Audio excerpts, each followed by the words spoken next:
बिस्मिल्लाहिर्रहमानिर्रहीम। अस्सलामुअलैकुम। क्या हाल है मेरी यूट्यूब फैमिली का। उम्मीद करती हूँ आप सब खैरियत से होंगे। अल्हम्दुलिल्लाह मैं भी ठीक हूँ।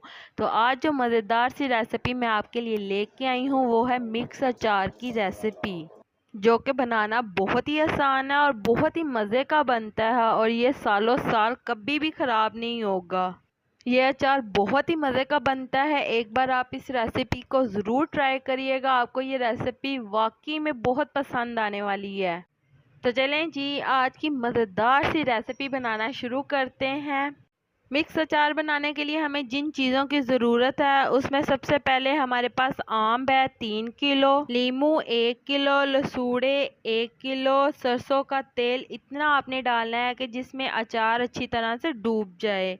हरी मिर्चें हैं 1 किलो, दादड़ी सुर्ख मिर्च है 2 चम्मच, काली मिर्च 1 चम्मच, सुर्ख मिर्च 1 चम्मच, हल्दी 3 चम्मच, नमक 5 चम्मच, सौंफ 4 चम्मच, खुश्क धनिया 4 चम्मच, कलवंजी 4 चम्मच, मेथी दाना 4 चम्मच, ज़ीरा 3 चम्मच।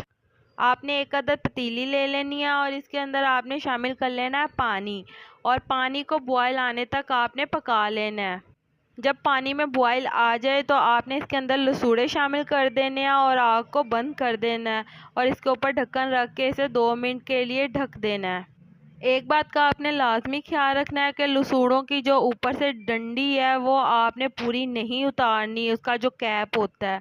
तो अगर आप इसे पूरा उतार देंगे तो इसके अंदर से लेस बाहर निकल आएगी, इसलिए आपने इसको बिल्कुल नहीं उतारना। तो जैसा कि आप देख सकते हैं हमारे लसूड़े थोड़े से सॉफ्ट हो गए हैं, नरम हो गए हैं, तो हम इसे अब निकाल लेंगे। यहाँ पे हमने आम ले लेना और आम के छोटे छोटे पीस काट लेने हैं, इतने पीस काटने हैं जो खाने में आसान हो। तो अब हम इसके अंदर शामिल करेंगे लसूड़े, जो हमने पानी के अंदर थोड़ी देर नरम कर लिए थे। लसूड़ों के बाद हम इसके अंदर शामिल करेंगे नींबू। नींबू को भी हमने छोटे पीसीस में काट लेना है और इसके बाद हम शामिल करेंगे हरी मिर्चें।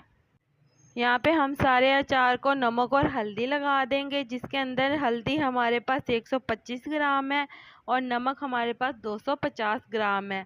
इन दोनों को अच्छी तरह से हमने मिक्स कर लेना है और इसको हमने अचार के ऊपर डाल देना है। नमक और हल्दी लगाने के बाद अच्छी तरह से हम इसे मिक्स करेंगे ताकि तमाम मसाला अच्छी तरह से अचार को लग जाए।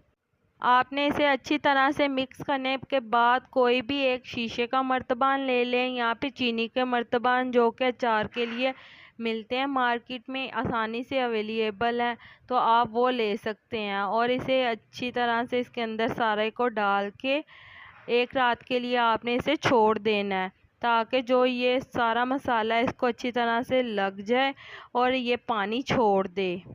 The next day, the next day, the next day.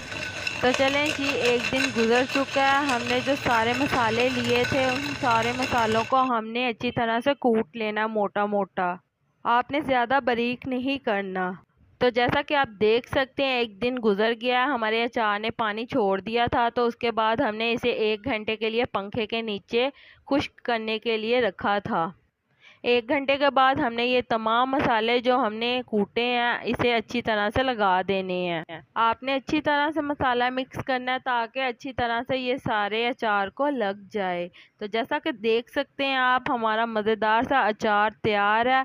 आपने इस बात का लाजमी ख्याल रखना है कि अचार के अंदर आपने इतना सरसों का खालस तेल शामिल करना है कि अचार अच्छी तरह से इसमें डूब जाए, फिर कभी भी आपका अचार ख़राब नहीं होगा।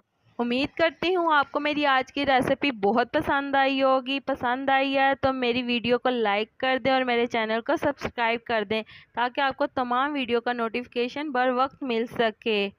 और इसे शेयर करें अपने फ्रेंड्स एंड फैमिली मेम्बर्स के साथ। अल्लाह ताला आपको बहुत सारी खुशियाँ अता करे, आपके रिज़्क़ में ढेरों ढेर बरकत अता करे, आपको मदीनातुल मुनव्वरा और मक्कातुल मुकर्रमा की हाज़िरी नसीब करे। आमीन सुम्मा आमीन। तो मुझे भी अपनी दुआओं में याद रखिएगा। मिलते हैं आपसे एक और मज़ेदार रेसिपी के साथ एक और नई वीडियो में। तब तक के लिए मुझे दीजिए इजाज़त। अल्लाह हाफ़िज़।